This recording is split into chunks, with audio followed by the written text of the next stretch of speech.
The massive communication array hummed with an intensity that made Dr. Marcus Rodriguez's skin prickle. Holographic displays flickered around him, casting ethereal blue light across the dimly lit research station. This wasn't just another day of monitoring deep space transmissions, something was different. Marcus leaned forward, his fingers dancing across the haptic interface. The signal was unlike anything he'd encountered in his 15 years as an exocom specialist. It wasn't the structured patterns of known alien communications, nor was it random background noise. This was something in between, a desperate, fragmented cry that seemed to pulse with raw emotion.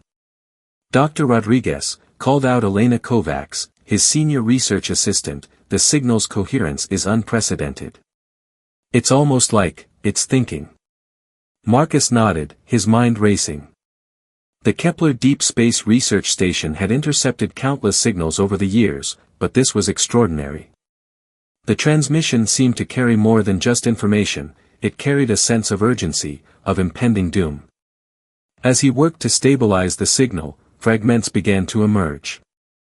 Not words, exactly, but impressions. A dying world.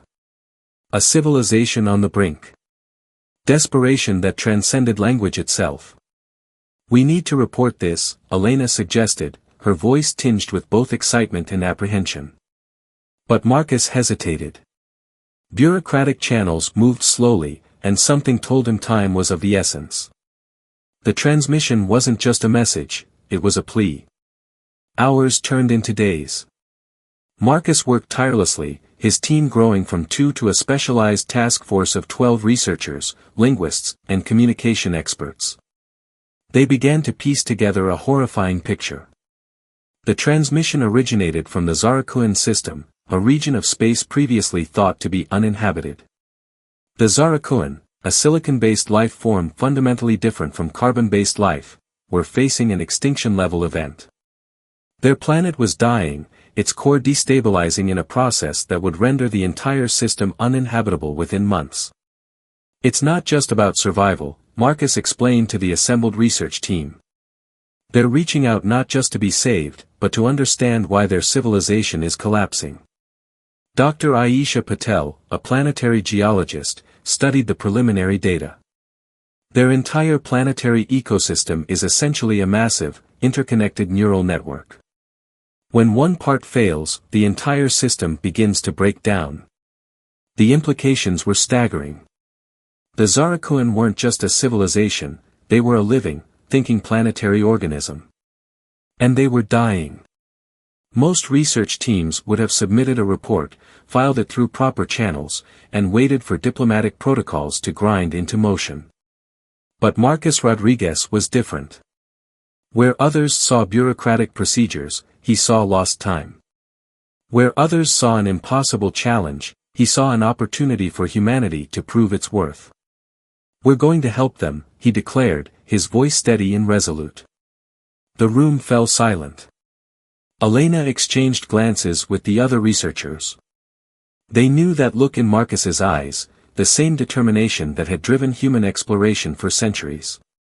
How? Dr. Patel asked. We're talking about an alien civilization we barely understand, with biology completely foreign to our own. Marcus's lips curved into a slight smile.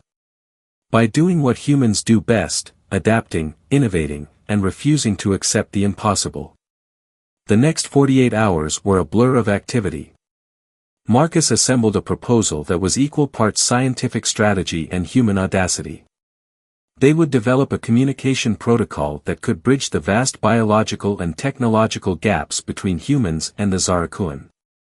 Using quantum entanglement communication techniques, advanced machine learning algorithms, and a revolutionary neural interface technology developed for deep space exploration, Marcus believed they could not just communicate with the Zarakuan, but potentially help them understand the fundamental threat to their existence. As the first comprehensive communication package was prepared, Marcus looked at his team. They were no longer just researchers, they were humanity's first line of contact, potentially the difference between a species' survival and extinction. We might be the first humans to truly communicate with an alien civilization, Elena whispered, a mix of awe and trepidation in her voice. Marcus nodded. And we're going to make sure it counts. The transmission prepared, the quantum communication array hummed with potential. Humanity's unexpected envoy was about to make first contact, not with weapons or conquest, but with understanding and hope. The universe watched and waited. Bridging worlds. The quantum communication array pulsed with an energy that seemed almost alive. Dr. Marcus Rodriguez stood motionless, his eyes fixed on the holographic displays that flickered with complex mathematical translations and fractal representations of the Zaracuan transmission. The neural interface algorithm is stabilizing, Elena Kovacs announced, her fingers dancing across multiple haptic interfaces. We're getting more than just raw data now. It's like, we're beginning to understand their language of existence. The breakthrough had come unexpectedly. Traditional communication methods had failed spectacularly. The Zaracuan weren't just a species that communicated through sound or electromagnetic signals, they were a planetary consciousness, a living network where every component was both individual and collective. Dr. Aisha Patel approached the main console, her scientific curiosity burning bright. Their planetary core isn't just geological, she explained to the team. It's a massive computational system. The destabilization isn't just a physical phenomenon, it's a systemic breakdown of their entire civilization's neural network. Marcus leaned closer to the display. The Zaracuan transmission was no longer a chaotic mess of signals. It was becoming a narrative, a desperate story of survival, of a civilization feeling its own slow death. They're not just asking for help, Marcus muttered, more to himself than to anyone else. They're trying to understand why they're dying. The communication breakthrough had come from an unexpected fusion of human technologies. The quantum neural interface developed for deep space exploration, combined with advanced machine learning algorithms and a revolutionary approach to cross-species communication, had begun to crack the code. We're establishing what I can only describe as a conceptual dialogue, Elena explained to the assembled team of researchers and government representatives. The video conference was tense, bureaucrats and military advisors were skeptical, demanding concrete evidence and immediate practical applications. But Marcus knew they were witnessing something unprecedented. Humanity wasn't just making first contact, they were learning an entirely new way of understanding intelligence and communication. The Zaracuan planetary consciousness began to reveal its complexity. Their civilization was more like a massive, living computer than a traditional biological society. Each individual was both a component and a reflection of the whole, like neurons in a planet-sized brain. The core destabilization is analogous to a massive stroke, Dr. Patel explained. But instead of a human brain, we're talking about a planetary neural network. Marcus's mind raced with possibilities. If they could understand the mechanism of the planetary breakdown, they might be able to develop a solution.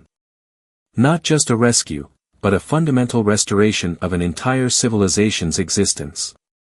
Days turned into weeks. The research team worked in shifts, their communication with the Zaracuan becoming increasingly nuanced. They weren't just receiving information, they were engaging in a complex dialogue that challenged everything humanity understood about intelligence and communication. We're close to something, Marcus told Elena during a late-night session. The research station was quiet, illuminated only by the soft glow of holographic displays. They're showing us the fundamental breakdown of their planetary network. Elena nodded, her eyes reflecting the complex data patterns. It's like watching a living organism describe its own cellular deterioration. The international scientific community was divided. Some saw the potential for the most significant first contact scenario in human history. Others viewed it as an expensive, potentially dangerous endeavor that could expose humanity to unknown risks. But Marcus Rodriguez was beyond such conventional thinking. He saw an opportunity, a chance for humanity to demonstrate its most profound capabilities. Not through military might or technological dominance, but through understanding, empathy, and innovative problem-solving. As another transmission from the Zarakuan crystallized on the screens, Marcus felt a surge of determination. They were no longer just researchers, they were potential saviors of an entire civilization. The universe, it seemed, was about to witness something extraordinary. Humanity's unexpected journey of communication and potential salvation was just beginning. The turning point. The international conference room buzzed with tension. Holographic displays flickered with complex data streams, while representatives from global scientific institutions and government agencies watched Dr. Marcus Rodriguez with a mixture of skepticism and reluctant intrigue. "We're not just talking about a rescue mission," Marcus explained, his voice steady despite the weight of the moment. "We're discussing a fundamental reconstruction of an entire planetary neural network." Dr. Elena Kovacs stood beside him, her fingers dancing across a secondary interface that translated the Zarakuan communication in real time. The alien signals had transformed from chaotic noise to an intricate language of planetary consciousness, a discovery that challenged everything humanity understood about intelligence. Admiral Catherine Reynolds, representing the International Space Exploration Council, leaned forward. "Dr. Rodriguez, you're asking for unprecedented resources. Experimental quantum stabilization technology, advanced neural interface systems, and a potential deep space mission, all based on communication with a species we barely understand." Marcus met her gaze unflinchingly. "What we've discovered is more than just a potential first contact scenario. The Zarakuan represent a form of intelligence that exists at a planetary scale. Their civilization is literally a living, thinking planet, and it's dying." The room fell silent. The implications were staggering. Dr. Aisha Patel stepped forward, bringing up a complex holographic model of the Zarakuan planetary system. "Their core is experiencing what we might compare to a systemic neural collapse. But it's not just a geological event, it's a complete breakdown of their collective consciousness." The model showed intricate networks of energy and information, pulsing and then gradually dimming, a visual representation of a dying civilization. "We've identified the fundamental issue," Elena interjected. "The Zarakuan planetary network is experiencing a cascading system failure. It's like watching a massive, planet-sized brain suffer a series of catastrophic strokes." Admiral Reynolds raised an eyebrow. "And you believe humans can help?" Marcus smiled, an expression of determination that had become his trademark. "Not just help. Potentially save an entire civilization." The proposal was audacious. They would develop a quantum stabilization technology that could potentially reset the Zarakuan planetary neural network. It would require combining multiple cutting-edge technologies, quantum entanglement communication, advanced neural interface systems, and a revolutionary approach to planetary-scale information restoration. "The risks are immense," warned Dr. Heinrich Müller, a senior physicist. "We're talking about manipulating a planetary consciousness using technologies that are still theoretical." "The risk of doing nothing is extinction," Marcus countered. As the debate continued, the Zarakuan transmission continued in the background, a constant reminder of the civilization hanging in the balance. The signals were becoming clearer, more coherent. They were no longer just a cry for help but a complex dialogue of a dying civilization seeking understanding. Elena noticed something first. A subtle pattern in the transmission that suggested more than just communication. "They're not just asking for help," she whispered to Marcus. "They're offering something in return." The implications were profound. This wasn't a simple rescue mission. This was a potential exchange of knowledge between two fundamentally different forms of intelligence. Outside the conference room, the world continued its daily rhythm, unaware that humanity stood on the precipice of its most significant scientific and humanitarian endeavor. Marcus Rodriguez looked at the assembled experts. He knew the road ahead would be challenging. Bureaucratic hurdles, scientific skepticism, and the sheer complexity of the mission would test every aspect of human innovation. But he also knew something else. Humanity had always been at its best when facing seemingly impossible challenges. When the odds seemed insurmountable, human creativity and determination found a way. The Zarakuan transmission pulsed, a planetary heartbeat waiting to be understood, waiting to be saved. The turning point had arrived. Technological innovation. The quantum restoration laboratory gleamed with an otherworldly precision. Massive holographic interfaces surrounded Dr. Marcus Rodriguez, each displaying intricate layers of data from the Zarakuan planetary network. What had begun as a seemingly impossible mission was now taking tangible shape. We're essentially creating a technological bridge between human innovation and planetary consciousness, Marcus explained to the small team of elite researchers gathered around him. Dr. Elena Kovacs and Dr. Aisha Patel worked alongside cutting-edge engineers and quantum physicists, their collective expertise pushing the boundaries of known science. The breakthrough had come from an unexpected intersection of technologies. A quantum neural interface system originally developed for deep space exploration was being reimagined as a planetary restoration tool. Each component was a marvel of human ingenuity: custom-designed quantum processors, adaptive neural network algorithms, and communication systems that could translate complex planetary signals into actionable data. "Look at this," Elena called out, her fingers dancing across a holographic display. A three-dimensional representation of the Zarakuan planetary network pulsed with intricate energy patterns. The destabilization isn't random. It's a systemic failure that follows a precise mathematical progression. Dr. Ramirez, a quantum computing expert, leaned in. "It's like the planet is experiencing a massive, slow-motion neural collapse. But the patterns, they're almost mathematical in their complexity." Marcus nodded. The Zarakuan weren't just a biological or geological system. They were a living computational network, with each component functioning like a neuron in a planet-sized brain. The challenge wasn't just to save them, it was to understand them. Weeks of intense research had revealed something extraordinary. The Zarakuan planetary network wasn't just dying, it was trying to communicate its own destruction. Each signal was a desperate attempt to understand the fundamental breakdown of its own existence. "We're developing what I'm calling a quantum restoration protocol," Marcus explained during a critical briefing.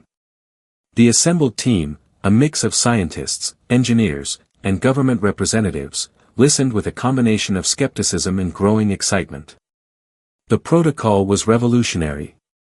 It wasn't just about sending information or providing a technological solution. It was about creating a dynamic, adaptive communication system that could essentially diagnose and treat a planetary neural network.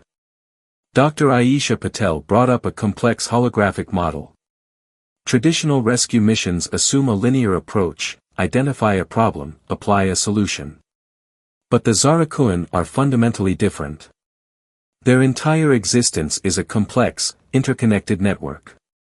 The prototype quantum stabilization device looked deceptively simple, a sleek, crystalline structure no larger than a human hand. But its internal complexity was beyond anything humanity had previously conceived. Quantum processors capable of processing billions of calculations per second, adaptive neural interface systems, and communication modules that could translate across fundamental biological boundaries. "We're not just sending a message," Marcus emphasized. "We're creating a living technological dialogue. A way to understand and potentially restore an entire planetary consciousness." The international scientific community was divided. Some saw it as the most ambitious first contact mission in human history. Others viewed it as an expensive, potentially dangerous venture that could expose humanity to unknown risks. But Marcus Rodriguez saw something else. An opportunity. A chance for humanity to demonstrate its most profound capabilities, not through military might or technological dominance, but through understanding, empathy, and unprecedented innovation. As the final calibrations were made, Elena approached Marcus. "We're ready for the first quantum transmission," she said, her voice a mix of excitement and apprehension. Marcus looked at the device, a testament to human creativity, a bridge between two fundamentally different forms of intelligence. "Let's make history," he whispered. The quantum restoration protocol hummed to life, its first pulse of communication racing across the vast distances of space, a beacon of hope for a dying planetary civilization. The collective effort. The Mission Control Center hummed with an electric tension. Screens flickered with data streams that defied traditional understanding, a complex language of planetary consciousness that bridged the vast expanse between human technology and the dying Zaracuan civilization. Dr. Marcus Rodriguez stood at the center of a global collaborative effort that had united scientists, engineers, and researchers from every corner of the planet. The Quantum Restoration Mission was more than a scientific endeavor, it was humanity's most ambitious attempt to communicate with and potentially save an alien civilization. Quantum entanglement stabilization at 73%, announced Dr. Elena Kovacs, her voice steady despite the magnitude of the moment. Neural network interface is showing unprecedented coherence. The challenges had been immense. The Zaracuan planetary network was unlike anything humanity had ever encountered, a living, thinking system that existed at a planetary scale. Each transmission was a complex puzzle, a fragment of consciousness trying to communicate its own imminent collapse. Dr. Ayesha Patel worked frantically at a secondary console, interpreting the incoming data. "The planetary core is responding to our quantum pulses," she called out. "It's not just receiving, it's actively engaging with our restoration protocol." Unexpected complications had emerged. The Zaracuan weren't passive recipients of human intervention. Their planetary consciousness was actively participating in its own potential salvation, creating a dynamic and unpredictable rescue mission. In orbit above the Zaracuan system, a specially designed quantum probe, the result of unprecedented international cooperation, prepared for its critical deployment. It was more than a scientific instrument. It was a bridge between two fundamentally different forms of intelligence. "We're witnessing something extraordinary," Marcus murmured, more to himself than to the team around him. The global scientific community had come together in a way never seen before. Political boundaries dissolved, competitive research institutes collaborated, and humanity presented a unified front of scientific curiosity and compassion. Suddenly, the main display erupted with a burst of complex energy patterns. It wasn't just data, it was communication. "Translation systems are struggling," Elena reported. "But it's clear, the Zaracuan are trying to show us something more than just their planetary crisis." The transmission revealed layers of complexity that challenged human understanding. The Zaracuan weren't just facing a planetary collapse, they were experiencing a fundamental transformation. Their entire existence was a massive, living computational system on the brink of either total destruction or radical rebirth. Dr. Ramirez, the quantum computing expert, leaned forward. "It's like watching a massive, planet-sized brain attempting to rewire itself," he said, his voice a mix of scientific wonder and deep concern. The international team worked in perfect synchronization. Researchers from China, Brazil, India, the United States, and dozens of other countries collaborated in real time, their collective expertise focused on a single goal, understanding and potentially saving the Zaracuan. As hours turned into days, the mission became more than a scientific endeavor. It was a testament to human potential, our ability to reach beyond our own limitations, to understand and potentially save a civilization fundamentally different from our own. Marcus Rodriguez watched the complex data streams, seeing beyond the numbers and patterns. He saw hope. He saw humanity's most profound capability, the ability to extend compassion and understanding to something completely alien. "We're close," Elena said softly, her hand brushing against the quantum interface. "We're so close to something unprecedented." The Zaracuan planetary network pulsed, a massive, living system on the edge of transformation. Humanity held its breath, ready to witness a moment that would redefine our understanding of life, intelligence, and our place in the universe. The collective effort had brought humanity to the brink of its greatest discovery. Redemption and hope. The moment of transformation defied every scientific expectation. Dr. Marcus Rodriguez watched in awe as the quantum interfaces erupted with a cascade of energy patterns that were simultaneously mathematical and organic. The Zarakuan planetary network, once on the brink of total collapse, was reshaping itself, guided by an intricate dance of human technology in alien consciousness.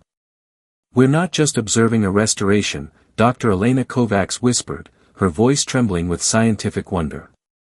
"We're witnessing the rebirth of an entire civilization." The global research team held their collective breath. Months of relentless work, countless sleepless nights, and unprecedented international collaboration had led to this moment. What had begun as a seemingly impossible rescue mission had transformed into something far more profound, a dialogue between two fundamentally different forms of intelligence. Dr. Ayesha Patel's hands moved across the holographic interfaces, translating the complex signals. "The planetary network is reconstructing itself," she announced. "But it's not returning to its previous state. It's evolving." The Zarakuan planetary consciousness communicated in bursts of incredible complexity. It wasn't just receiving help, it was actively participating in its own transformation. Each quantum pulse sent by the human team was met with a responsive wave of alien intelligence, creating a collaborative restoration process that challenged every previous understanding of communication and survival. Marcus understood now that they were doing more than saving a civilization. They were witnessing the birth of a new form of interspecies cooperation. "The neural pathways are restructuring," Elena reported, her voice a mix of scientific precision and pure amazement. "It's like watching a planet learn to think in an entirely new way." The quantum probe, a marvel of human engineering, had become more than a scientific instrument. It was a bridge, a point of connection between two radically different forms of existence. The Zarakuan were teaching humanity as much as humanity was helping them survive. Global celebration erupted in waves. In research centers, universities, and mission control rooms around the world, scientists and researchers embraced, cried, and marveled at the unprecedented achievement. This was more than a scientific breakthrough, it was a defining moment for human potential. "We've done something extraordinary," Marcus said softly to Elena. "We've shown that intelligence isn't about similarity, it's about understanding." The Zarakuan planetary network began to stabilize, but not in a way anyone had predicted. It wasn't returning to its previous state, it was becoming something entirely new. A living, thinking system that had learned from its near destruction, guided by the collaborative efforts of an alien civilization and human innovation. Dr. Ramirez, the quantum computing expert, brought up a final visualization. The planetary network now pulsed with an energy that was both familiar and utterly alien, a testament to the power of collaborative intelligence. As the final quantum stabilization protocols completed their cycle, the research team realized they had accomplished something beyond scientific achievement. They had extended the most fundamental form of compassion, understanding, to a civilization completely unlike their own. Marcus Rodriguez looked at the team around him. Researchers from every corner of the globe, united by a single purpose. Humanity had reached beyond its limitations, beyond its own understanding, and touched something miraculous. The Zarakuan planetary network pulsed one final time, a signal of gratitude, of hope, of new beginnings. They were not alone in the universe.